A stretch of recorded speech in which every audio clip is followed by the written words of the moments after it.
శిరీష కేసులో ఉన్న అనుమానాలన్నీ నివృత్తి చేసే పనిలో పడ్డారు పోలీసులు. 2 రోజుల పాటు నిందితుల్ని విచారించిన పోలీసులు మినిట్ టు మినిట్ ఏం జరిగిందన్న దానిపై సీన్ కన్స్ట్రక్ట్ చేశారు.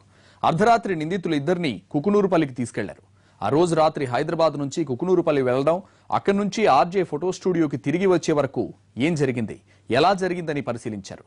ఇక ఆర్జే స్టూడియో లోపలున్న రహస్య కెమెరాల గురించి ఆరా తీస్తున్నారు.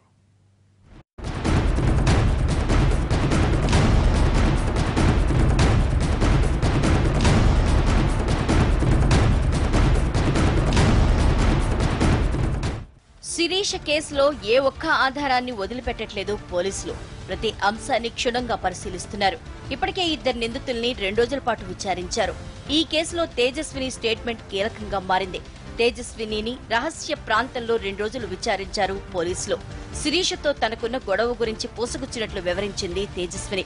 తమ మధ్య ఉన్న వివాదాన్ని పరిష్కరించుకునేందుకు తాను సిద్ధంగానే ఉన్నా శిరీష్ మాత్రం తనను శత్రువుగా చూసిందని తేజస్విని పోలీసులకు చెప్పింది. ఇక శ్రావణ్, రాజువుల్ని వేర్వేరుగా పలు కోణాల్లో ప్రశ్నించారు. ఇద్దరూ చెప్పిన అంశాల్ని సరిపోల్చుకున్నారు. హైదరాబాద్ నుంచి కుకునూరుపల్లి వరకు ఏం జరిగిందో సీన్ టు సీన్ మళ్లీ తెలుసుకున్నారు.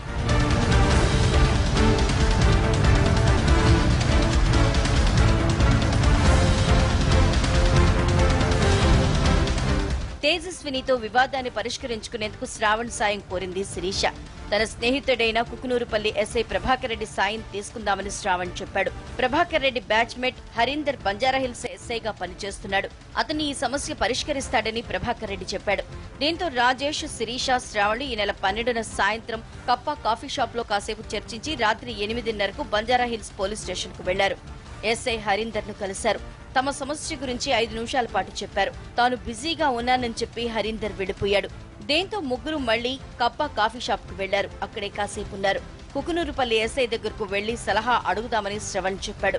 శ్రవణ్ ప్రతిపాదనకు ఒప్పుకుని రాత్రి 9 గంటలకు ఫోర్డ్ ఎండీ వర్క్ కారులో కప్పా కాఫీ షాప్ నుంచి బయలుదేరారు. 9:30కు బంజారాహిల్స్ రోడ్ నెంబర్ 12లోని అనూష వైన్స్ షాప్ లో విస్కీ తీసుకున్నారు.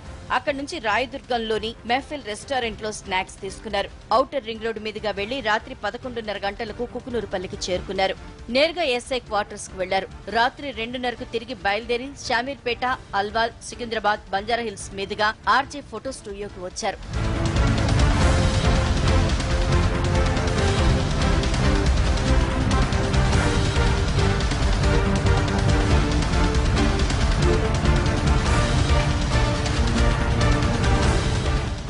మనుషులు అబద్ధాలు చెప్పడానికి అవకాశం ఉంటుంది, కానీ టెక్నాలజీ ఏమాత్రం అబద్ధం కాదు. వాస్తవాలు మనకు దృష్టికి తీసుకురావడానికి తీసుకొస్తాయి. ఏదైతే 12/13 రోజు జరిగిన ఎంటైర్ ఎపిసోడ్, అంటే ఏం జరిగింది అనే దానికి, ఏం జరగలేదు అనడానికి పూర్తిగా సీసీ కెమెరాలే మనకు నిదర్శనం. సీసీ కెమెరాలు ఫుటేజెస్ ఉన్నాయి. ఒకవేళ పేరెంట్స్ కానీ వాళ్ళకి సంబంధించిన వ్యక్తులు కానీ ఎవరైనా చూస్తా అంటే సీసీ కెమెరాలు అక్కడ అవైలబుల్ ఉన్నాయి. ఓనర్ కూడా చూపించడానికి కూడా సిద్ధంగా ఉన్నాడు. ఎలా వెళ్లారు, ఎలా వచ్చారు అనే దానిపై 2 నిందితులతో సీన్ రీకన్స్ట్రక్ట్ చేశారు పోలీసులు. దారిలో ఎక్కడెక్కడ సీసీ కెమెరాలు ఉన్నాయో పరిశీలించి ఆధారాలు సేకరించారు. అర్ధరాత్రి కుకునూరుపల్లి వరకు వెళ్లినా అక్కడ నిందితుల్ని కిందకు దించలేదు. ఎస్ఐ ఆత్మహత్య చేసుకున్న క్వార్టర్స్ పోలీసుల ఆధీనంలో ఉంది. దీంతో క్వార్టర్స్ లోపలికి వెళ్లకుండానే తిరిగొచ్చేశారు. ఆర్జే ఫోటో స్టూడియోకి వెళ్లారు. స్టూడియోలోని ప్రతి గదిలో సీసీ కెమెరాలున్నాయి. శిరీష సూసైడ్ చేసుకున్న గదిలో కూడా కెమెరాలు ఉన్నాయి. అయితే సీసీటీవీలు సర్వర్ కి కనెక్ట్ కాకపోవడంతో ఎలాంటి ఫుటేజ్ లభించలేదు. రాజీవ్ తన బెడ్రూమ్ లో కూడా సీసీ కెమెరాలు ఎందుకు పెట్టాడన్న కోణంలో దర్యాప్తు సాగుతోంది. శిరీష, రాజీవ్లు సన్నిహితంగా ఉన్న వీడియోలు రికార్డ్ చేసి ఉంటాడని పోలీసులు అనుమానిస్తున్నారు. రాజీవ్, శ్రావణ్ల 2 రోజుల కస్టడీ పూర్తవడంతో వారిని కోర్టులో హాజరుపరిచి రిమాండ్కు తరలించారు.